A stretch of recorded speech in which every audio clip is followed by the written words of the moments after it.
este día de hoy nosotros vamos a tratar, José, tanto con tu conferencia, conversación, porque en realidad esto es un conversatorio entre tú y yo, como lo conversamos antes de ello, cuando te invité, tú siendo la persona que vas a exponer las ideas claves y vamos a discutir, y obviamente voy a dar la posibilidad a mis estudiantes de que reaccionen a lo que se está discutiendo. Sobre el papel, por ejemplo, ellos hacen una comparación entre sus tareas preparatorias para el día de hoy en lo que es el capitalismo como sistema económico para la distribución, la producción y distribución de bienes y servicios en una sociedad bajo el concepto de la libertad, del libre mercado, de la propiedad privada, que son parámetros fundamentales.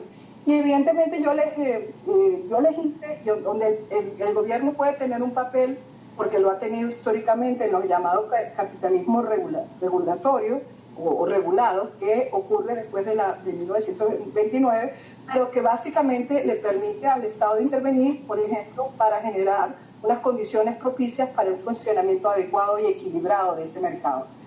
Yo siempre le he dicho a mis estudiantes, José, y lo repito, que el mercado no es más que una abstracción en la cual nosotros queremos decir que hay intercambio de propiedad privada, ¿ok? Pero la propiedad privada, como todo, genera responsabilidades. Y creo que en un momento dado, cuando la sociedad y las sociedades se desequilibran, los gobiernos dejan de cumplir muchas veces papeles regulatorios, se producen grandes distorsiones, y también el concepto de propiedad privada en sí mismo se distorsiona, porque hay muchos individuos que son propietarios y acumulan un grado de propiedad que genera mayores desigualdades sociales, y propiedad de recursos que vienen desde el ejercicio del poder mismo, como propiedad en general de elementos que le permiten acumular una gran cantidad de riqueza, mientras que otros son prácticamente dejados fuera de esas sociedades propietarias. Muchos, y lamentablemente ha habido una tendencia, que yo siempre se la trato de explicar a mis estudiantes, donde el capitalismo ha pasado por distintas crisis, pero una de las principales crisis que puede tener el capitalismo es que deja fuera del juego de esa economía de mercado una gran cantidad de personas que solamente entran en condiciones sumamente precarias, y que además, cuando lo hacen, prácticamente muchos de ellos quedan en situaciones de supervivencia o de tener que tener 2 y 3 o 4 trabajos para poder mantener lo que antes les correspondía hacerlo con un solo trabajo, y por lo tanto su calidad de vida se deteriora. Ahí se empieza a producir una distorsión en lo que es el individuo en sociedad, obviamente un ciudadano económico, un ciudadano que también tiene una participación política, comienza a sentir lógicamente una frustración, comienza a sentir un sistema que lo deja fuera de ese juego necesario de intercambio de propiedad privada, pues una parte de mi propiedad privada es vender mi fuerza de trabajo y recibir un salario lo más justo posible, ¿verdad? Y resulta que se producen los momentos de crisis, porque hay un grupo de la sociedad, que es el grupo que normalmente son los que están en la cúspide de la pirámide social, que simplemente olvidan sus obligaciones y responsabilidades, y entre ellos, lamentablemente, el gobierno deja de cumplir también, repito, su papel regulatorio. Es cuando se producen estas grandes distorsiones que estamos viendo el día de hoy. Estados Unidos se ha convertido en una sociedad que, aunque nosotros todos las admiramos en el sentido que ha sido la sociedad que ha sido el ícono de la libertad, pero también ha sido fundada sobre principios de libertad, de igualdad y de democracia como ejercicio, son principios fundadores de lo que ha sido esta sociedad, pues resulta que hoy está, como sabemos, en un momento importante de crisis, producto precisamente del incremento no solamente de la desigualdad social, sino que del peso de las crisis se está reflejando mucho más en los sectores más vulnerables de la sociedad. Y lamentablemente, cuando el gobierno, repito, deja de cumplir, no solamente por razones que tienen una visión ideológica, que no necesariamente quiero decir con esto conservadora, o para dar el positivo por el otro lado liberal. Yo quiero hablar simplemente del gobierno responsable, no quiero ideologizar el concepto. Cuando el gobierno deja de cumplir sus responsabilidades y asume inclusive actitudes que más bien, lejos de unificar a la sociedad en situaciones de crisis, más bien se intensifica con su discurso y con sus prácticas esa desigualdad y ese conflicto social, pues entonces caemos en crisis que pueden ser realmente, no diría que terminales, pero muy profundas, y que pueden dejar grandes marcas en la sociedad. Sin embargo, los movimientos sociales siempre han sido muy importantes para que los cambios sociales se produzcan. Estados Unidos siempre ha luchado por la expansión de la comunidad política. Desde el principio de la fundación de esta nación, expandir la comunidad política ha sido importante, y por eso se ha dado la lucha, y ustedes ya han examinado estos conceptos de los derechos civiles y, por supuesto, de los derechos, derechos humanos en general, pero de los derechos civiles incluyen los derechos políticos.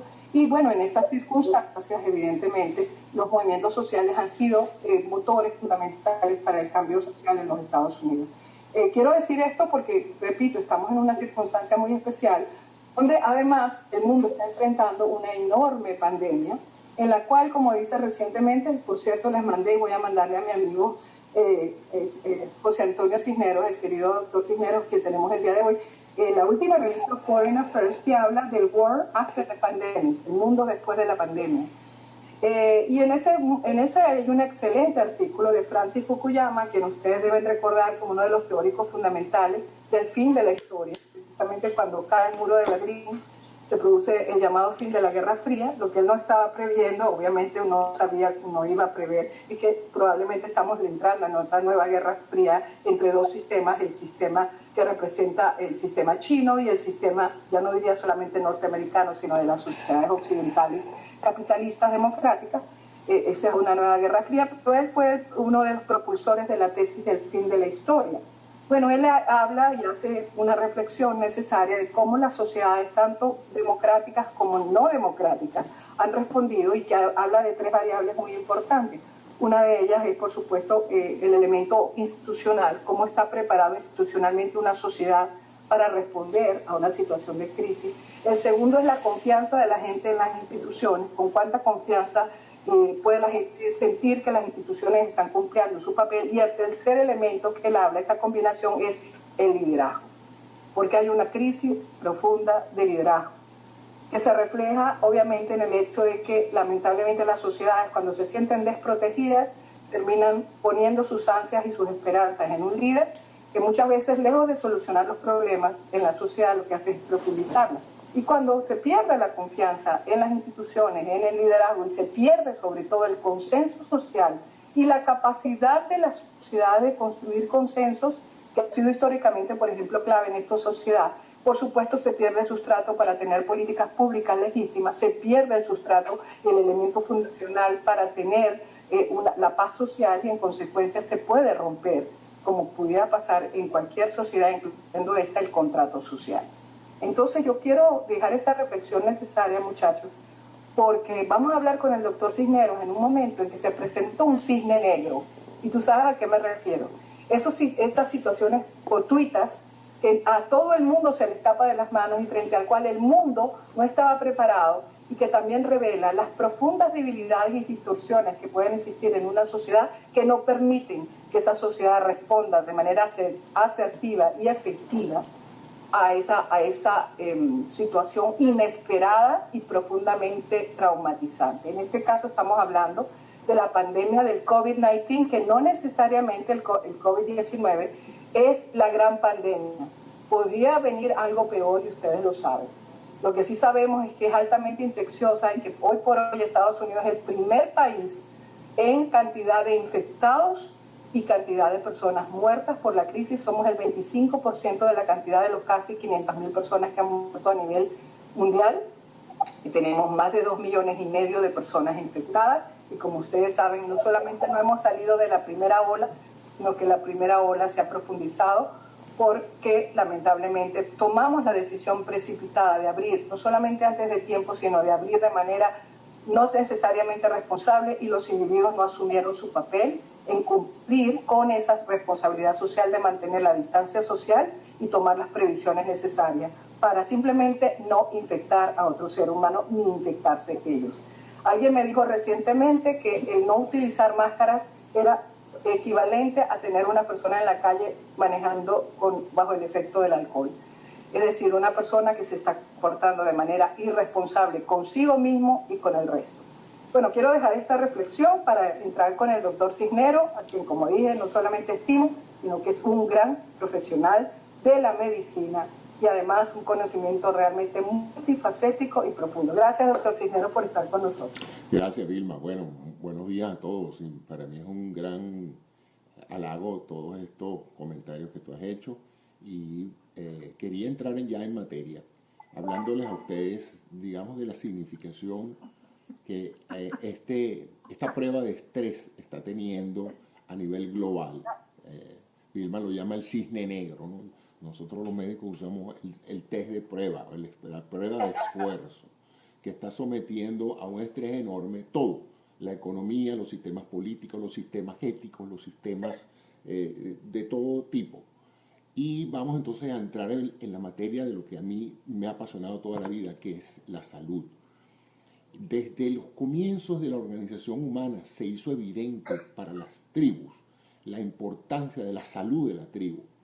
Y esta salud la podríamos dividir en dos grandes abstracciones. La salud individual, que es la capacidad de un individuo de funcionar en su comunidad saludablemente, y la salud pública, es decir, la salud ya del grupo, donde la afectación de la salud de un individuo tiene implicaciones graves para el resto del grupo. Entonces, a través de la historia y en la medida en que las civilizaciones han evolucionado, esta importancia de ese factor, hay dos, es la salud y la educación. Ambas cosas benefician el conjunto social. No se puede construir una sociedad y una civilización con gente que no está entrenada, que no sabe hacer cosas, y no se puede tampoco construir si esas personas que saben hacer las cosas están enfermas y no pueden funcionar. Entonces, está vinculado a la historia del hombre la manera en que se han organizado los recursos y la información para mantener a la gente saludable. No hay civilización que haya podido desarrollarse sin políticas de salud.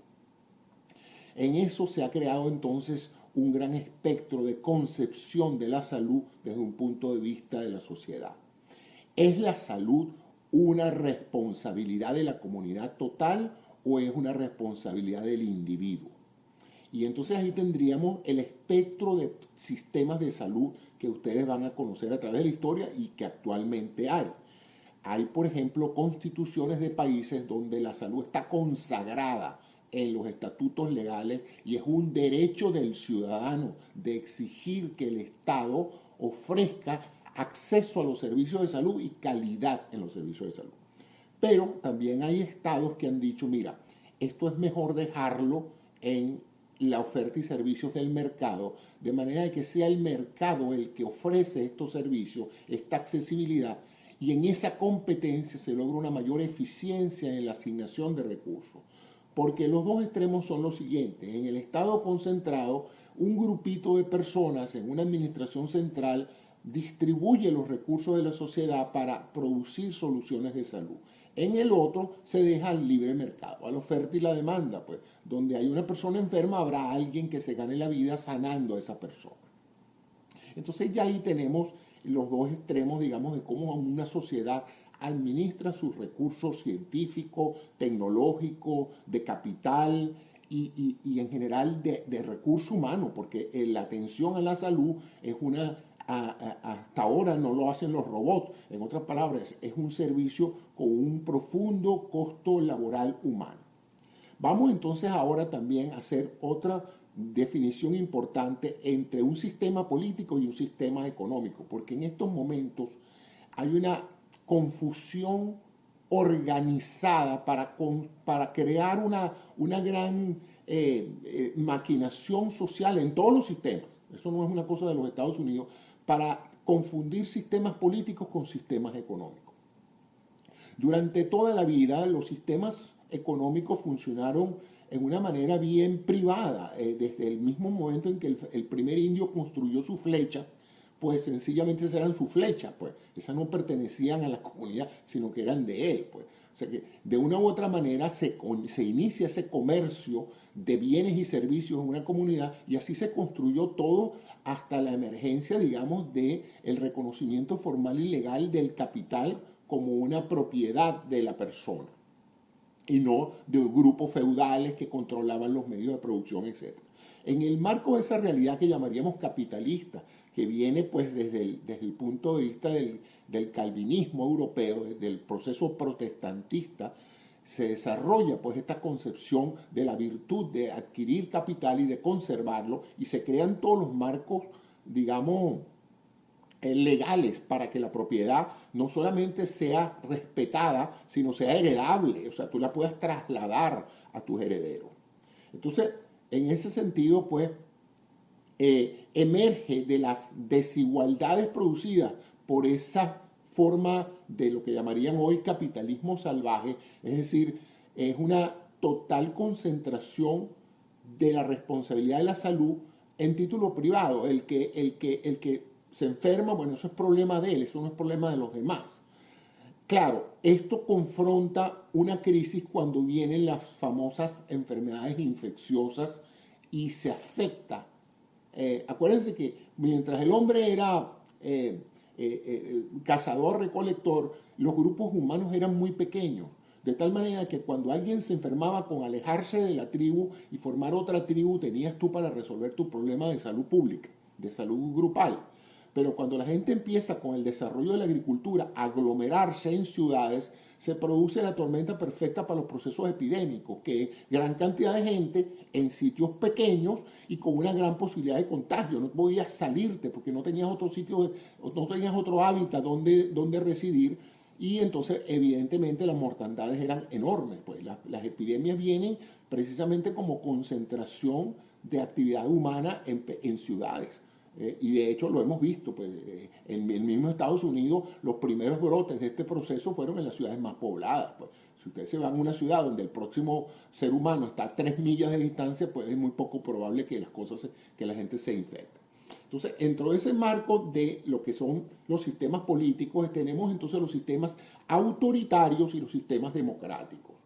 Independientemente de ponerles etiquetas, los sistemas democráticos son procesos de alternabilidad de poder. De alguna manera, las personas a cargo de manejar los destinos de una sociedad, de manejar sus recursos, de cobrar impuestos y de distribuir ese dinero y de definir las leyes, se manejan desde un punto de vista alternativo. Cada cierto tiempo nuevos actores ocupan la escena y esos actores son escogidos por diferentes formas de participación popular, que puede ser elecciones indirectas como la de los Estados Unidos o elecciones de voto directo y secreto como en otros países.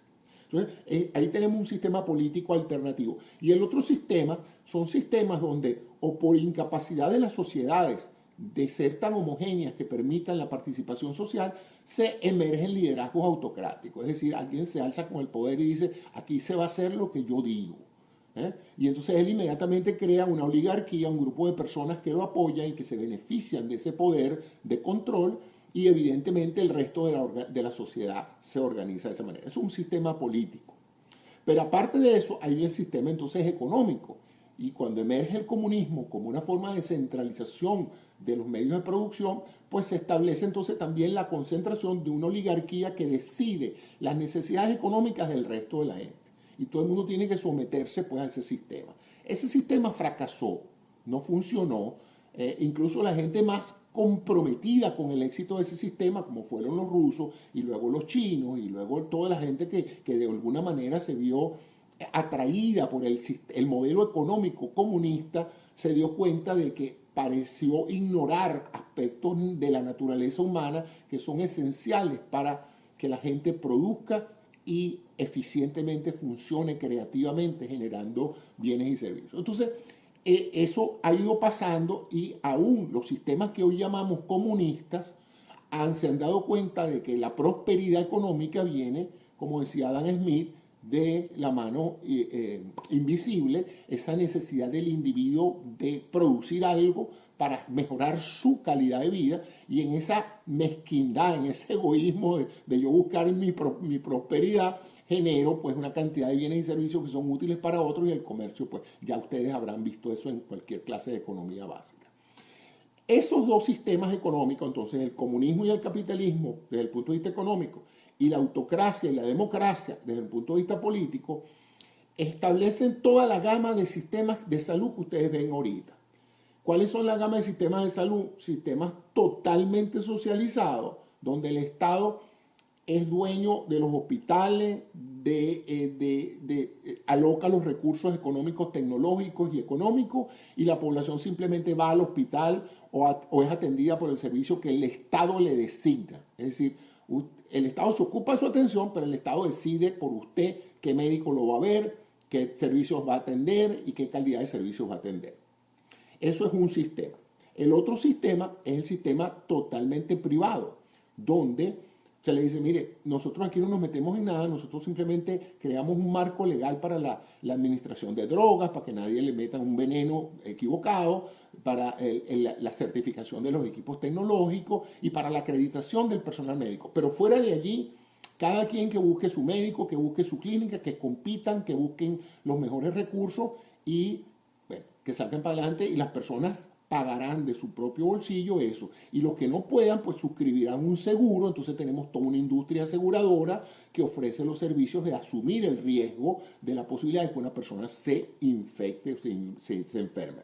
Hasta ahí está todo bien. El problema es que las pandemias cambian todas las reglas del juego. O sea, la pandemia es un individuo que está perfectamente normal y de repente le da un ataque cardíaco, ¿no? Y con el ataque cardíaco usted dirá, bueno, pero espérate, está bien, le dio un ataque al corazón, pero eso es a él. No, él no, porque él es el productor de una familia, entonces el ataque cardíaco tiene un impacto inmediatamente en el ingreso de la familia, por lo menos no puede trabajar.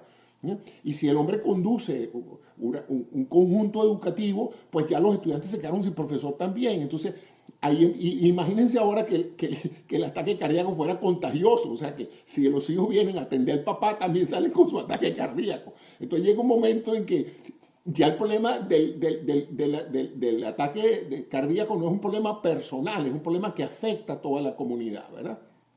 Entonces, ahí viene entonces la respuesta del sistema a este estrés, a este cisne negro que de repente todos eran blanquitos y apareció uno negrito y todo el mundo se ve la cara a ver qué pasó, ¿no? Entonces, vamos ahora a ver la parte de cómo se trata la salud de una población. Y se trata con básicamente 3 etapas.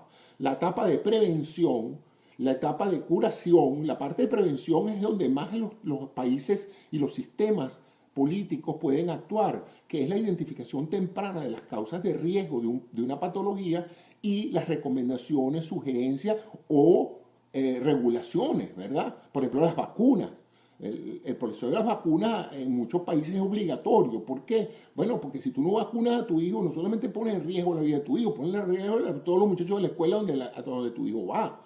Entonces ahí se necesita un marco legal que de una u otra manera defina lo que se llama políticas de salud pública. Luego está la parte de prestación de servicios, hospitales, clínicas, doctores, hay que acreditar a los doctores, saber quiénes saben de eso y quiénes no, la legislación de las escuelas de medicina y todo el personal. En este país es sumamente regulado, aquí hasta para ser camillero tú necesitas un certificado de camillero, pues. Lo cual es bueno porque permite una mejor diferenciación del trabajo, pero de una u otra manera pues hace el sistema un poco más rígido, porque todo es muy legalista, muy inflexible. Por ejemplo, aquí muchos médicos extranjeros que han querido presentarse en un hospital a decir yo voy a ayudar con el COVID-19, no, usted no puede ejercer aquí, pero señor, si aquí están necesitando a gente que por lo menos le tomen la atención a la gente, sí, pero usted no tiene certificado. Entonces fíjense cómo en un momento dado la rigidez legal puede hacer bien difícil que un médico o un personal de salud pueda colaborar en caso de una emergencia, ¿no? Entonces, y la otra parte es la parte ética, que hace que sea importante desde el punto de vista moral, humano, la beneficencia hacia alguien que está enfermo. Es algo innato en nuestros genes, está la necesidad de la compasión, de la solidaridad con el amigo que cae. Yo siempre he dicho cuando la gente me dice que cuando se originó la medicina, digo, bueno, yo no estaba ahí cuando se originó, pero me imagino que cuando la primera tribu de recolectores y cazadores salieron a cazar un venado y uno de ellos cayó por un barranco y se rompió una pierna, hubo una decisión ética a nivel del resto del grupo. Bajamos al barranco y lo sacamos y lo tratamos y nos lo llevamos a la choza y vemos cómo le arreglamos la pierna o lo dejamos ahí, mala suerte, pues se murió. Entonces, yo me imagino que habrá uno que dirá, mira, sigamos, mala suerte, se quedó ahí y ya está, pues no hay nada que hacer. Y habrá otro que ha dicho, ¿sabes cómo es? Ese es mi amigo, yo voy a sacarlo de ahí, yo no voy a dejar morir que se muera como un animal. Entonces, allí empezó de una u otra manera algo que todavía sentimos nosotros, que es un profundo compromiso con la angustia y el sufrimiento ajeno. Pues, algunas, las que lo tienen más exacerbado, pues se van por el sector salud como una vocación, pero siempre está allí. Y eso se traduce también en un elemento público. No podemos abandonar a la gente a su suerte, no podemos decir, bueno, los pobres, mala suerte, ¿quién los manda a no tener trabajo? Por eso es que no se pueden ir al hospital porque no tienen con qué pagar la cuenta. Y ahorita, por ejemplo, lo estamos viendo en algunos países. pues el costo de hacerse la prueba del coronavirus no tiene costo alguno, el Estado lo sufraga, y en otros, mira, te mandan el bill. Y si tú no tienes con qué pagarte, pues no te puedes hacer test. Y si no puedes hacer test, no sabes si estás enfermo. Entonces, tiene una serie de implicaciones interesantes que después podemos hablar en la discusión. Y luego está entonces la reacción ante una pandemia. La pandemia tiene tres dimensiones. La primera es la científica, la segunda es la médica y la tercera es la logística. ¿Cuál es la científica? Señores, apareció un nuevo agente infeccioso y es altamente letal. Bueno, hay que averiguar cuál es el agente, averiguar cuáles son las medicinas que afectan el curso natural de la enfermedad.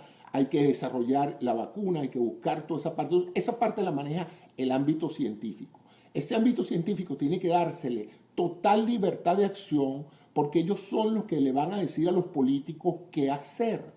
Si se respeta el conocimiento y la autoridad de este marco científico, pues tenemos problemas de credibilidad y tenemos entonces un desastre, porque entonces la gente que sabe la solución a los problemas no es escuchada y el resto de las personas pretenden de un día para otro asumir que una gran sabiduría en este campo y entonces estamos destinados a tener políticas y respuestas totalmente disociadas de la realidad. La segunda esfera o dimensión del manejo de una crisis es ya la parte médica. Preparar todo el aparato, porque la gente va a empezar a enfermarse en cantidades industriales. Entonces se necesita de inmediato una actualización, información transparente. Hay que explicarle a la población qué es lo que está pasando, preparar a los médicos, enfermeras, todo el personal de salud, entrenar rápidamente, porque ningún sistema de salud está preparado para las dimensiones de tamaño y de complejidad que una epidemia puede en un momento dado. Acuérdense que son enfermedades que no han aparecido antes, o sea, esto no es una epidemia de accidentes de tránsito, ¿okay? Que también se usa genéricamente, no es que hay una epidemia de homicidio o una epidemia de suicidio. Sí, es verdad, eso lo utilizan para hablar de un incremento súbito en el número de casos. Pero estamos hablando de las epidemias de verdad, las infecciosas, las que tienen un curso exponencial brutal, donde en cuestión de días, si se pierden 2 o 3 días, el número no es que se duplica, es que se cuatriplica cada 2 o 3 días. Entonces, si usted no prepara el aparato curativo para atender a estos pacientes, la mortandad a veces deja de ser problema de la enfermedad natural y pasa a ser un problema de que no haya nadie que atienda a la persona. Entonces, esa es la segunda dimensión. Y la tercera es la logística. Bueno, todo ese aparataje, el primero, el científico y el médico, necesita respiradores, tapabocas, dinero, vacuna, todos los recursos necesarios para eso. Y eso requiere una economía sólida. Y entonces ahí vamos a ver cómo un país próspero, con un modelo económico capitalista, con un modelo de libre mercado, donde hay una gran capacidad empresarial de un día para otro de empezar a agarrar pedacitos de tela y transformarlos en tapabocas en cuestión de 24 horas, o una maquinaria industrial que te dice, si me das los planos, yo en 48 horas estoy cambiando la línea de producción, de producir computadoras y ahora estoy produciendo respiradores. Entonces, una economía con esa capacidad de reingeniería súbita tiene mejor capacidad de respuesta que un país primitivo, rural, agrícola, que no hace nada, sino exporta materias primas. Pues obviamente esas son las grandes ventajas de tener un crecimiento económico, un crecimiento empresarial. Entonces, ahora viene la tercera etapa, pues tenemos esas 3 dimensiones y ahora viene la del liderazgo, que muy bien apuntó Vilma. Bueno, ahora alguien tiene que tomar las decisiones. Las decisiones más lógicas parecerían ser, bueno, vamos a preguntarle a los científicos qué hay que hacer, vamos a organizar a los médicos para que atiendan bien los pacientes y vamos a mover la maquinaria industrial para que aquí no falte nada. ¿Sabe? Que se necesitan zapatos, botas, trajes de protección, todo eso tiene que inmediatamente girarse. Estados Unidos dio un ejemplo durante la Segunda Guerra Mundial de todo lo que les estoy diciendo. En cuestión de 3 meses, 4 meses, después de la guerra, después del ataque a Pearl Harbor, Estados Unidos estaba en modo guerra. Y modo guerra era todo, una movilización total de recursos humanos, de capital y tecnológico para producir tanques, pero en cantidad de aviones, barcos. Era una cosa asombrosa que asombró el mundo. porque nadie, ni siquiera nuestros enemigos, imaginaron nunca que Estados Unidos pudiera tan rápidamente cambiar su economía de mercado, de producir paraguas y hamburguesas y carros, a producir tanques y aviones y buques. Y sin embargo se pudo hacer. Entonces, ha resultado esta pandemia, en el caso americano, algo pasmoso para nosotros y para nuestros observadores externos reconocer cómo ese gigante industrial y económico y tecnológico se ha encontrado ahora, pues, oye, literalmente pasmado ante lo que ha pasado. ¿Ah? Y entonces países que pensábamos que estaban en menor capacidad de respuesta, les estoy hablando, por ejemplo, de uno de los países para mí más admirados, Corea del Sur. Corea del Sur en los años 60 tenía el mismo Producto Nacional Bruto de Ghana, y Venezuela era rico comparado con Corea del Sur en el año 60, en los años 50, 60. Y en cuestión de 50, 60 años, este paisito, esta gente que venía de una guerra horrible y con unos vecinos del norte apuntándolos a cañonazo limpio todos los días, ha podido construir un modelo económico, industrial y social que en cuestión de semanas, esto comienza el 1 de enero, vamos a poner números redondos, el 1 de enero del 2020 empieza la información de que en China está pasando algo raro, y ya para la tercera, cuarta semana las medidas de respuesta social de Corea del Sur son impresionantes. Están fumigando las calles, todas las personas están vestidas de pies a cabeza como que si fueran a ir a la luna. Ya tenían un test propio hecho por ellos, por sus propios científicos, ya estaban empezando a hacer el seguimiento de las personas infectadas y a buscar la manera, y todo esto informando a la población. Y esto es un país capitalista, y esto es un país de libre mercado, y esto es una democracia. No hubo que meter preso a nadie para que la respuesta social dijera: tenemos que quedarnos en nuestra casa, tenemos que hacer lo que el gobierno diga porque esto es grave. Bueno, y entonces hubo un perfecto ejemplo de cómo una sociedad en libertad, en democracia, puede responder eficientemente a una crisis. Otro ejemplo, digamos, atractivo, y hay que dar los beneficios a los chinos, que aunque la cosa se empezó allá y ellos al principio, tú sabes, dudaron, porque en ese modelo rígido donde cualquier cosa que disturbe el sistema es visto con gran aprensividad. Bueno, me imagino que alguien allá le dijera: mire, esto no es un problema político, esto es un problema de que si nosotros no nos movemos rápido, aquí nos quedamos sin la mitad de la población de China. Entonces, obviamente, con todo el sistema comunista, ellos llegaron a hacer una salida muy capitalista. Pues, bueno, hay que proteger el recurso humano, porque si no nos quedamos sin nada. Entonces bloquearon, y ahí sí legalmente, pues, bajaron la cortina de hierro rápido, bloquearon las ciudades y en contra de la gente, y a veces no informándola bien. Por eso que ustedes veían esas escenas grotescas de la gente arrastrada y sacada de su casa para que llevarlas a una cuarentena obligatoria. Pero bueno, se llegó a esos extremos. Entonces, ahí yo diría que son los dos extremos. Y en Estados Unidos, entonces, teníamos una cosa mixta en el medio, donde cada estado se manejó diferente. En algunos estados hubo un ejemplo, como el caso de Nueva York, donde hubo un brote enorme y sin embargo hubo un liderazgo efectivo, a mi juicio, esta es mi opinión ya, donde ahí está la curva de Nueva York, subió y volvió a bajar. ¿Ok? Y volvió a bajar no por accidente ni porque el virus no le gustó a Nueva York, ¿no? Volvió a bajar porque las medidas que se tomaron, draconianas, etcétera, permitieron reducir el grado de contagio entre los individuos, y bueno, ahí están más o menos saliendo de la crisis. Hubo el otro ejemplo, el otro extremo, donde se ignoró las recomendaciones científicas y epidemiológicas. Se pensó: bueno, mira, aquí cada quien que ejerza su libre albedrío, y el que quiere usar tapaboca que lo use, y el que quiera salir a la calle que lo use. Y yo creo que el problema más grave que yo creo que afectó a la razón por la cual nuestras cifras son tan altas en mortalidad y en todo esto, es porque Europa y Asia de alguna manera reconocieron que esta crisis no se debería usar como una herramienta política. Lamentablemente, en el caso de los Estados Unidos, esto cayó en año electoral. Entonces, año electoral es que aquí todo vale. Entonces, y en este momento, pues, políticos oportunistas de ambos lados, pues, se dieron cuenta de que esto tiene un potencial electoral importante, hacer quedar mal al otro para ganar votos. Entonces, se ha producido esta fractura de la opinión pública, de la información, del acceso a la información y de las medidas de control social, donde ahora lo que debería ser una cuestión racional de proteger tu salud y la de tus vecinos se ha transformado en un símbolo de tu orientación política.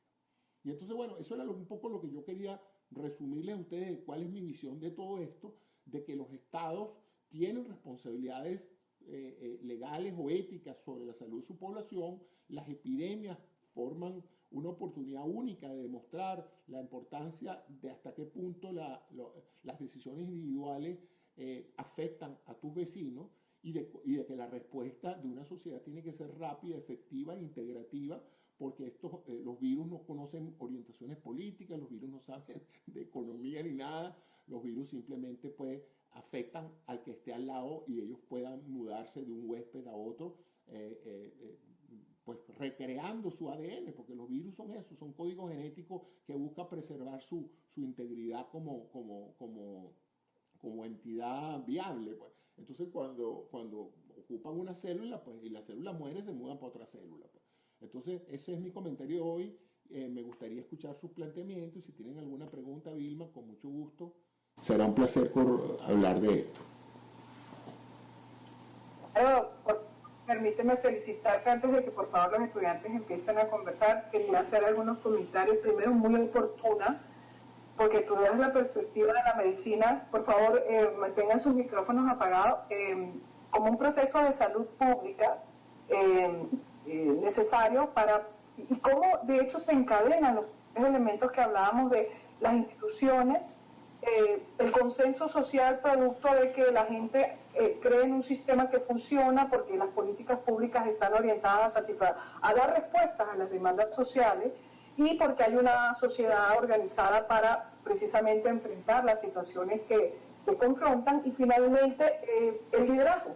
Y el liderazgo hace una diferencia muy importante cuando nosotros tomamos en cuenta que incluso en sociedades que son como nuestro sistema, que es un sistema federal, y donde tenemos que hacer un ejercicio de coordinación de liderazgos desde el gobierno federal y con el liderazgo de los estados, pues pueden hacerse respuestas coordinadas. Tú mismo decías que durante la Segunda Guerra Mundial, también teniendo nosotros un sistema federal, logramos una respuesta federal nacional adecuada. Cuando se produjo la crisis del 29, como tú sabes, José, que nosotros teníamos un sistema capitalista, si se quiere, lo que llaman un capitalismo laissez-faire, ¿no? Capitalismo de libre mercado mucho más estricto, mucho más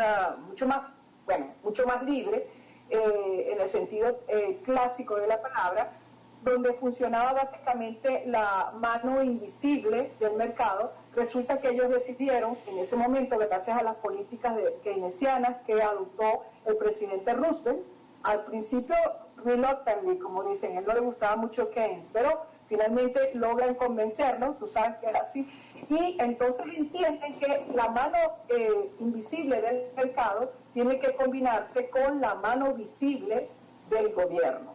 Es decir, si no hay ese equilibrio, es cuando entra la fase importantísima del capitalismo regulado, el regulatorio, donde el gobierno interviene para equilibrar estas grandes distorsiones. Yo creo que tú pusiste un punto muy importante. Antes de que sigamos, quería comentar, me gustó mucho lo que dijiste, porque pusiste dos ejemplos del caso de Corea del Sur como una democracia media, una potencia media que ha logrado dar una respuesta importante a una crisis de manera muy efectiva y eficiente. Hay gente que dice no puede traspolar al caso evidentemente venezolano, siempre se nos atraviesa nuestra nacionalidad original estadounidense, porque Estados Unidos es un país de unas grandes dimensiones. Pero entonces comparaste con el caso chino, que tiene un sistema diferente, lo que por cierto debemos decir que China también se portó de manera muy irresponsable frente al mundo, aunque se sabe que a finales de diciembre del 2019 ya habían avisado, ya había una alerta internacional y ya había una alerta a nivel de los organismos multilaterales y de los gobiernos, incluyendo este gobierno había tenido información de que se había dado este brote extraño de una enfermedad y que los chinos probablemente a aquel momento empezaron a controlar de manera muy estricta la información, y por eso también hay que darle una responsabilidad no hubo necesariamente positiva del gobierno chino frente a esta pandemia. Sin embargo, una de las cosas que debemos reconocer que ocurrió y por qué Estados Unidos no estuvo preparado es porque lamentablemente nuestra forma de desarrollo capitalista en los últimos tiempos ha sido un capitalismo en el cual nuestras líneas de suministro fundamentales vienen de otras partes. Ahí es que, por ejemplo, como sabes, José, eso pasó con muchos países desarrollados, potencias. Muchos de los suministros venían precisamente de China. Y una de las cosas que nos pasó es que, por ejemplo, para tener estos equipos necesarios para que la gente respondiera rápidamente, como las máscaras, los respiradores, etcétera, muchas de estas cosas se producían en China. Cuando pensamos que Estados Unidos podía responder rápidamente, por ejemplo, con la Defense Production Act, una ley de producción de defensa que de hecho tiene origen durante la Guerra de Corea, precisamente en los años 50, pues lamentablemente yo diría que por una decisión de liderazgo no necesariamente, no creo que fue positiva, no se activó esa ley que hubiera podido poner precisamente al aparato productivo con el cual sí contamos en Estados Unidos para dar esa primera apoyo fundamental a los trabajadores de la salud que estaban enfrentándose directamente con el virus y evidentemente para generar inclusive lo que tú decías, la investigación necesaria para rápidamente buscar soluciones efectivas desde el punto de vista médico a la que podría ya proyectarse, de hecho ya para marzo de 2020, cuando nosotros tomamos la decisión, ya lamentablemente la pandemia estaba tomando un rumbo que producto de decisiones tardías nos llevaron a la situación que vivimos hoy. Quería apuntar esto también, porque por cierto, déjenme explicar lo que significa la idea del cisne negro. El cisne negro es un teórico llamado Nassim Taleb, llama cisne negro a un suceso que tiene 3 propiedades. La primera es una rareza que habita fuera de las expectativas normales porque no hay ningún elemento en el pasado que apunte de forma convincente a su posibilidad de ocurrencia. Segundo, produce un impacto extremo con consecuencias importantes para nuestras vidas. Y tercero, pese a su condición de rareza, está caracterizado por la predictibilidad retrospectiva, es decir, no podemos predecirlo antes de que suceda, pero una vez que ocurre pensamos que era lógico que ocurriera. Eso es lo que llamamos predictibilidad retrospectiva, pero no prospectiva. Yo creo que aquí podríamos decir que habían ciertas alertas rojas con lo que pasó con el ébola. De hecho, inclusive la administración anterior había dejado una unidad de respuesta rápida dentro del Consejo Nacional de Seguridad ante la posibilidad de una pandemia, precisamente porque esto podía afectar y porque esto podía ocurrir. Yo creo que la comunidad científica y algunos de los factores importantes de la comunidad política sabían que esta posibilidad estaba planteada, era planteable y por lo tanto podíamos tener algunos planes de contingencia para hacer lo que se podría llamar una respuesta rápida. Pero lamentablemente, como sabemos, no lo hicimos. Hoy de hecho, José, se habla de que, por ejemplo, se habla del D10 y yo creo que ahí tal vez podríamos disminuir un poco el concepto del D10. El D10 son las democracias que han dado respuesta efectiva a esta crisis en este momento, en esta situación del cisne negro, y es que países como Australia, India y Corea han sido incorporados a la tradicional noción del G7, donde están Canadá, Francia, Alemania, Italia, Japón, Reino Unido y los Estados Unidos, para dar respuesta, deberían dar respuesta coordinada a esta situación de pandemia mundial que estamos enfrentando y sobre todo previendo de manera multilateral y coordinada, porque no es bueno desglobalizarse en momentos en que necesitamos coordinar acciones efectivas que trascienden las fronteras nacionales y por lo tanto necesitamos coordinación internacional. Lo decía porque estos países, tú mismo hablabas, países que han respondido mejor, creo que Corea y Australia, por ejemplo, no necesariamente podemos decir lo mismo del Reino Unido y los Estados Unidos e Italia dentro del G7, pero digamos algunas democracias han tenido una respuesta mucho más efectiva. Eso para explicar que no necesariamente estamos aquí haciendo escogencias de sistemas políticos, pero sin duda las democracias sí pueden ser efectivas para responder a situaciones de pandemia.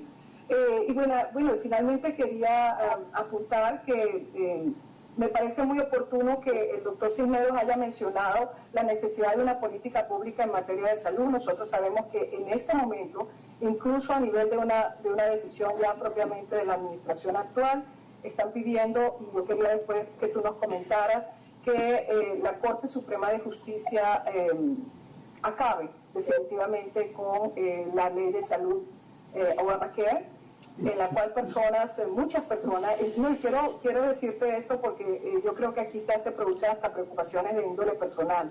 Yo soy una persona con una condición preexistente y si yo me quedo sin sistema de salud en este momento, probablemente mi salud va a ser fuertemente afectada y la de muchos norteamericanos.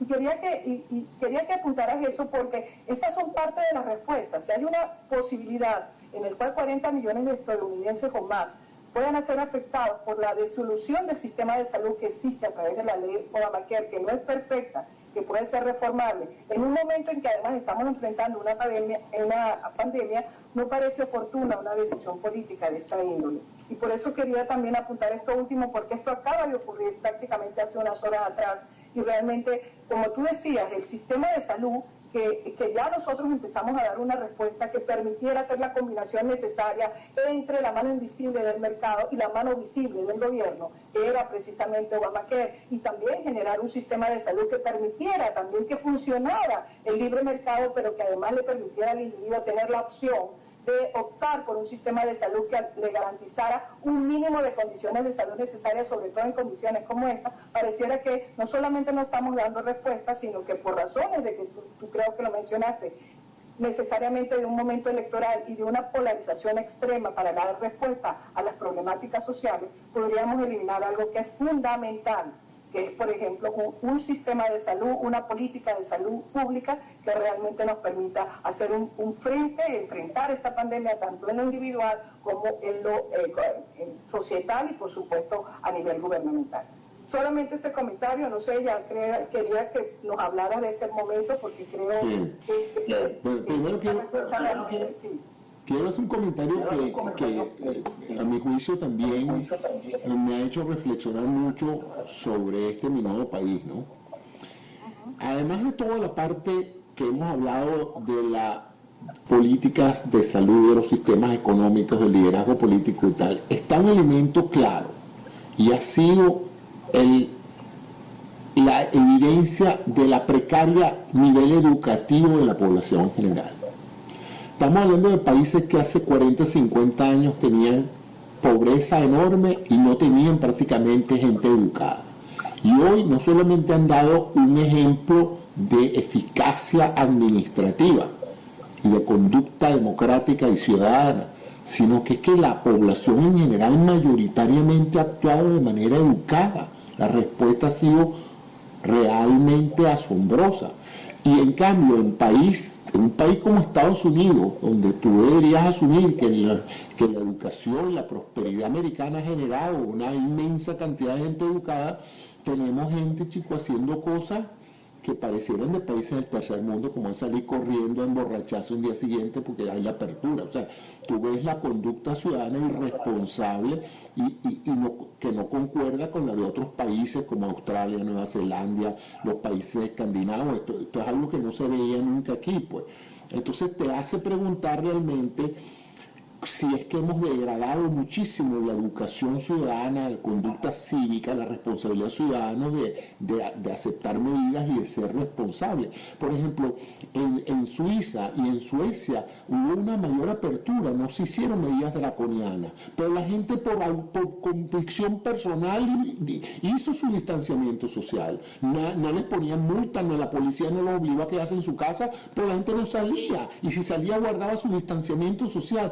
Aquí no ha pasado eso, entonces te hace poner en duda ese aspecto. Entonces, el otro que tiene que ver con esta cuestión de Obamacare y de los sistemas de salud.